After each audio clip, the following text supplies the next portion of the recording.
اکه عبد سعید یعنی که نسبت جوان مردا چی گفتن داره؟ نسبت جوان مردا گفتنیم که کسی که در همین وطن خودش دوست دارد و وطن دا مهربان باشد اگر همین نهال کند صدقاً باید صادقانه چخیلی که پیشوای معظم ملت میگوید که چیکاری که کردی صدقاً کنی انشالله برکتش خدا میتونه. رحمت شما دکه رحمت. یعنی واقعی پیسته کردن آدمو دا شما توصیه میدید؟ برای چی توصیه نمیتونم؟ کسی که کرده باید صدقاً صادقانه باید وفاداری کند. همین خیلی تپاد آبی قطرگی ختم میشود؟ اگر این خیلی تپاد آبی قطرگی کنی اگر اینده ممکن کلانتر شود. اینده کلانتر میشود. اینده کلانتر میشود.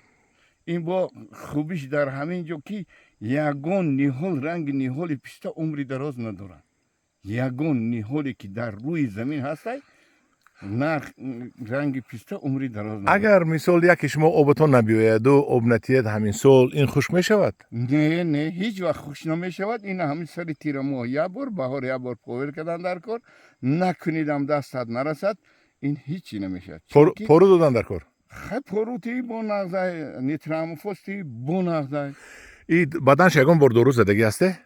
یک بار خدا دروغ نکنه زدگی. چی زده؟ دستمون نمیرسه نباشه اگر اینا چنق دورو کنی چنق چی کنی هموقع بستن میگیره هموقع وای میگنه وصل میشه پول میشه. غیرت فقط غیرتی همه خودی آدم.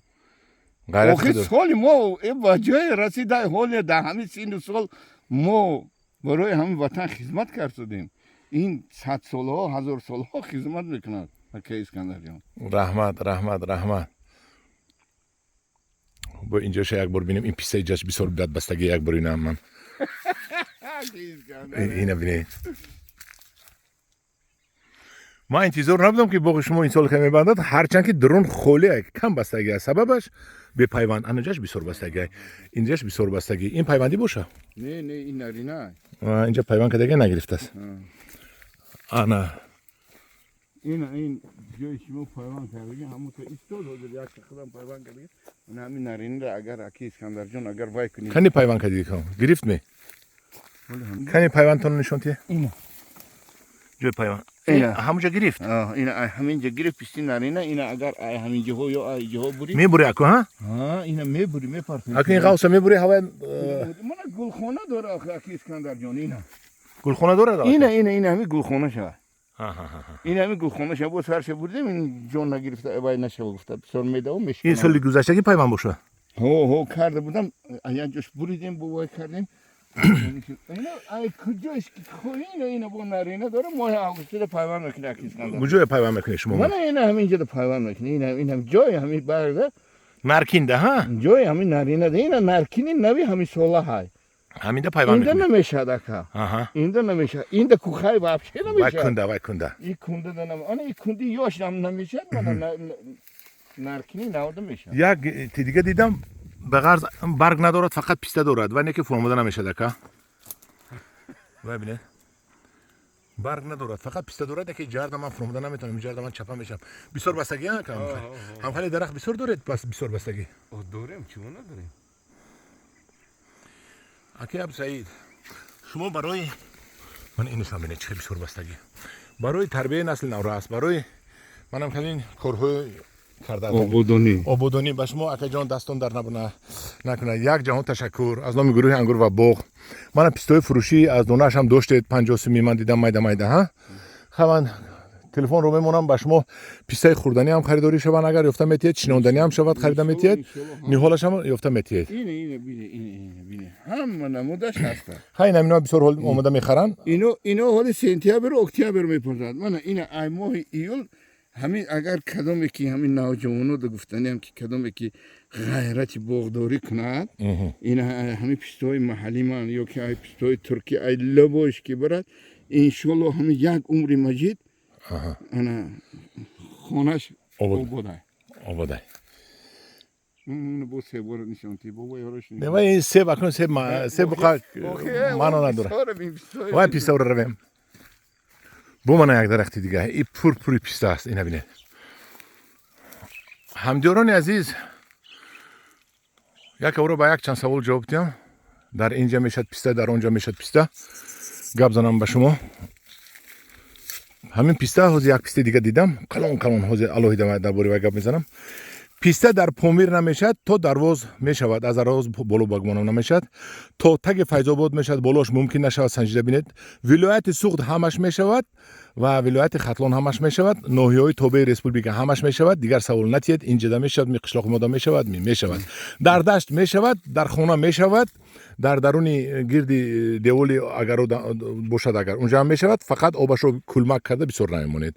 اکی عبدالسعید اینجا بید این ای هوای این از انا کو میبینیم دستی من ایچ خیلی باشه ای هر یک کتکتایی که توبه کردم اینجا بیارید و کلون شگیری قوتی مونه این تاچ که ایرونه اینجا مونه اینا همین اینجا مونه ها با این دو مرو بگین این ایرانی ها این ایرونه سال 2007 رحیم گفتنی پسر در ایران کار میکرد وای من دا آوردک ایده خودمونه در ایران کار میکرد. من شنیدم من همین نگاه کنید شما اینا نگاه کنید که اسکندر جان اوه مهارانش این کلونیشو بیننی اینا با ما نزدیک شنیدگی قطعی پیستای محلی عجایب شده است بینه. اینه شما از همین پیوند کنید نوشم هرچند که ترکی بهتر باشد ایران کلانتر بوده است. الان یکی خیلی ترکی با مزه تر است، ترکی با گپ نیست.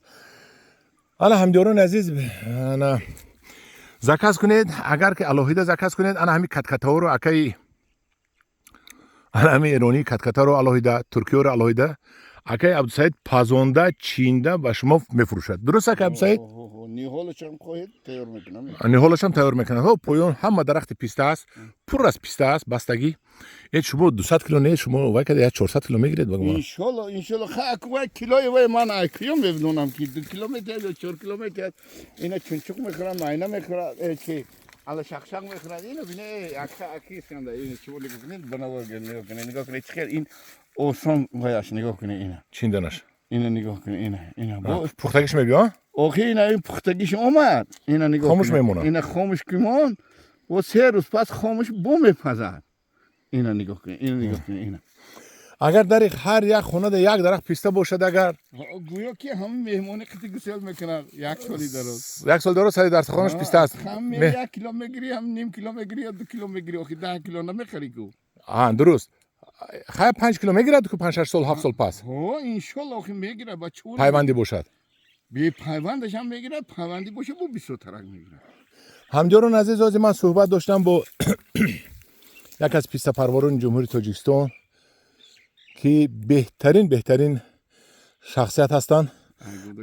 از کودکیش هم پیسته پروری کردگان. اکا جان شما دستان در نبیند من تلفن شما میمونم با کسی اگر یگان مصلحت هم در کار شد میتید مالش ان شاء الله خب اکا جان رحمتی کنم شما با